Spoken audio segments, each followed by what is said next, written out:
Now I'm going to explain about uninformed search strategies. Before that, we are recalling search strategies. It is like a guideline, the exploration of vast problem landscapes to the solutions. This is the backbone of numerous AI applications, pivotal in problem solving, planning, and decision making process. Here are the some common search strategies employed in AI. Here I'm have taken the Turing problems. I will explain this later. This is the Romanian with step cost in kilometers.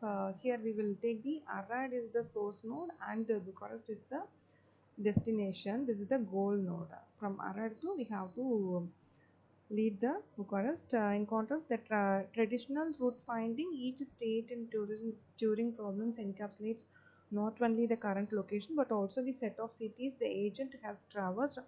For instance, the initial state could be depicted in Bucharest, while a typical intermediate state might is visited.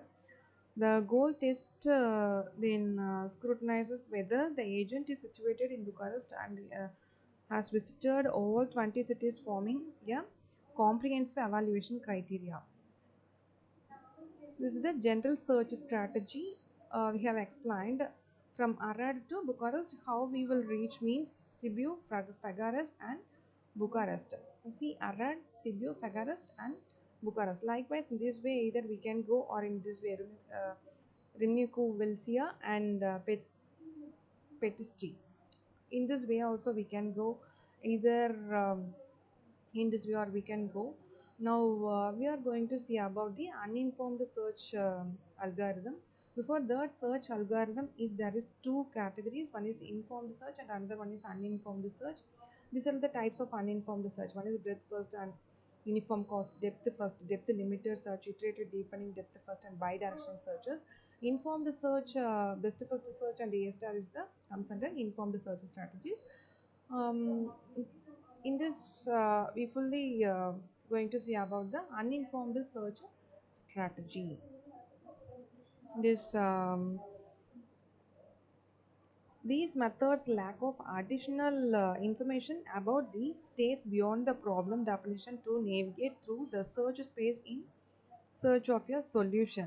They systematically explore nodes either randomly or according to a predetermined order. These methods can be categorized based on the order in which the nodes expanded in the following types: breadth first, depth first, and bidirectional search.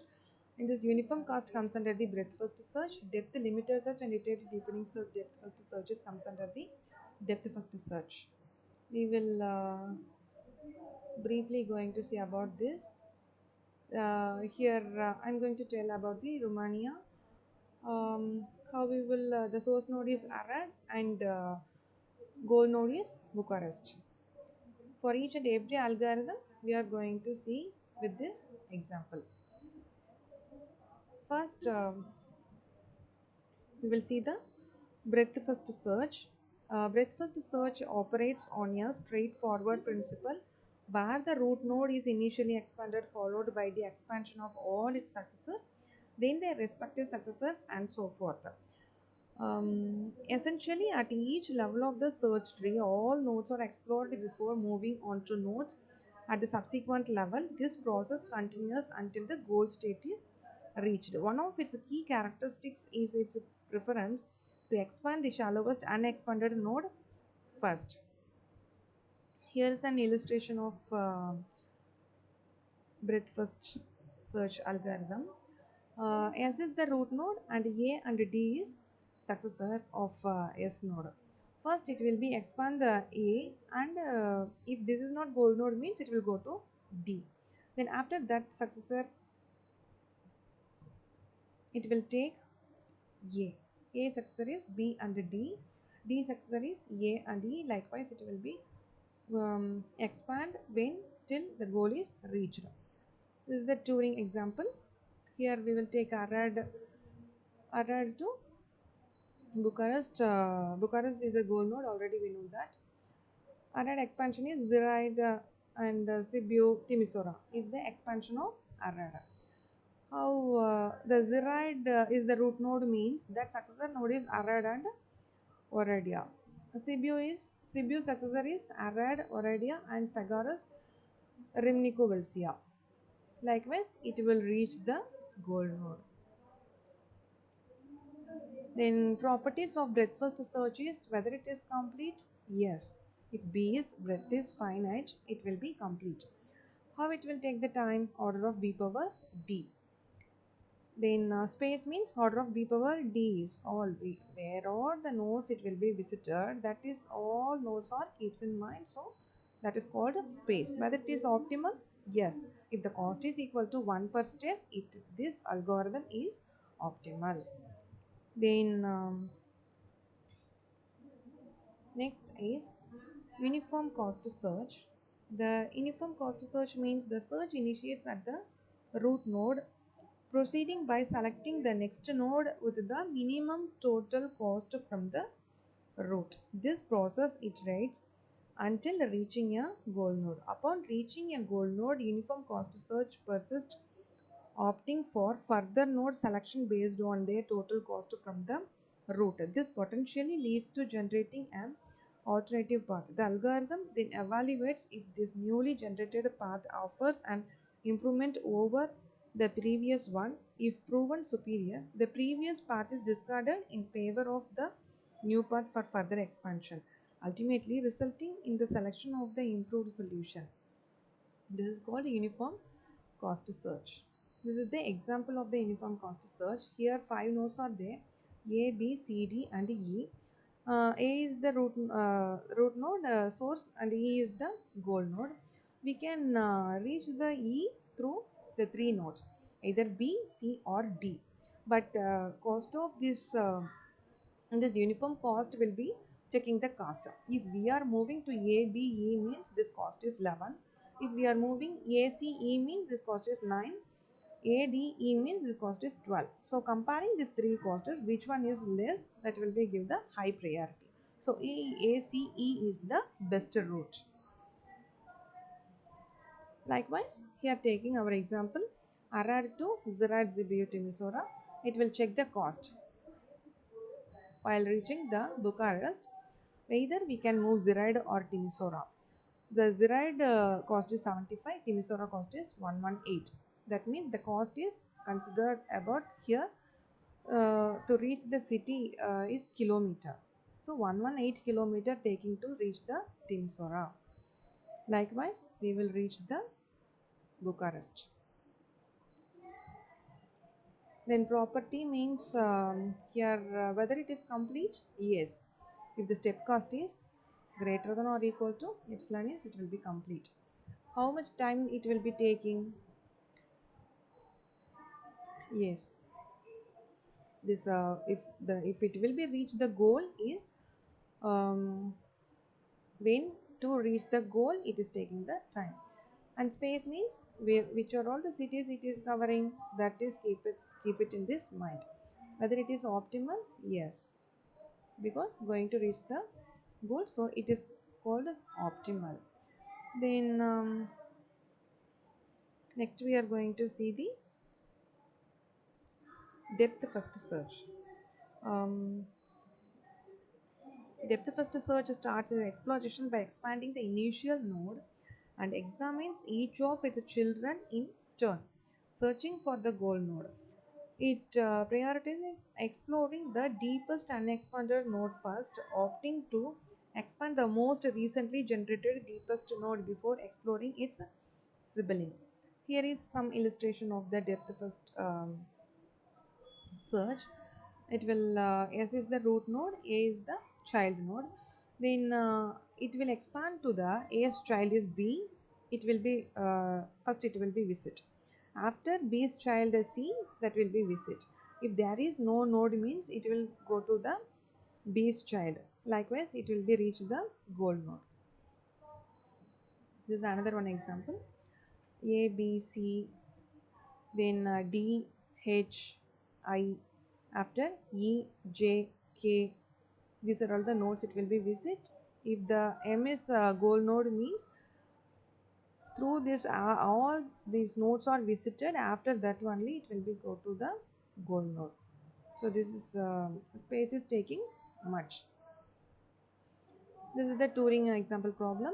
Arad, Zirind, Arad, again Arad, then Zirind. So it is repeating. It is taking infinite solution. There is it will not reach the goal node. We will see the properties here. Whether it is complete? No, because if it is the infinite depth spaces means it will not complete. How much time it is taking? Much larger than D. Space means linear space. If there is linear space, it will be okay. But order of b power m it will be taking. Optimal? There is no optimal because if that node is infinite means this is not optimal. The next one is the we will move to the depth limited search. Why we are moving the depth limited search? We are to reduce the drawback of depth first search. The same this is the concept of same depth first search, but we are setting the limit to L because there is in depth first search limit is infinite means we are overcoming the drawback.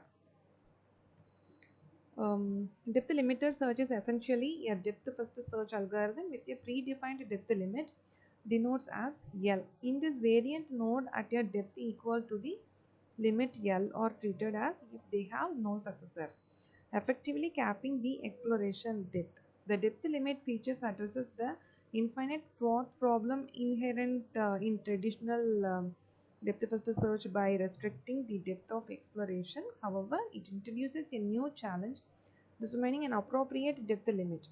If the chosen depth limit is less than the depth of the shallowest solution, the search becomes incomplete because it fails to reach potential solution beyond the depth limit.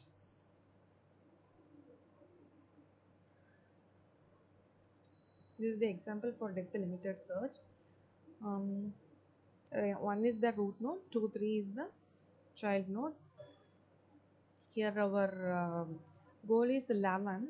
If we are setting the limit is 2 means it will not reach the goal because the limit 2 is 1.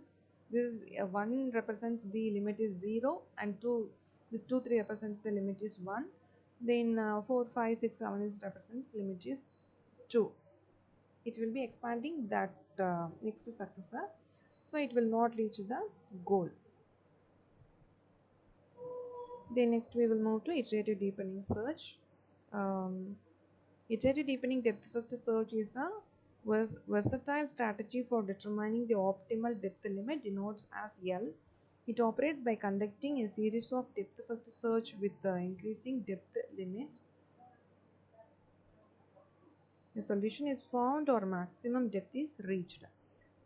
This approach mirrors breadth first search in that is systematically explores each layer of nodes at every iteration before progressing to the next layer. However, depth first search is deals into the search space for only a single iteration during each depth limit increment. In this scenario, characterized by vast search spaces and unknown solutions depths, by incrementally increasing the depth limit, it strikes a balance between completeness and efficiency.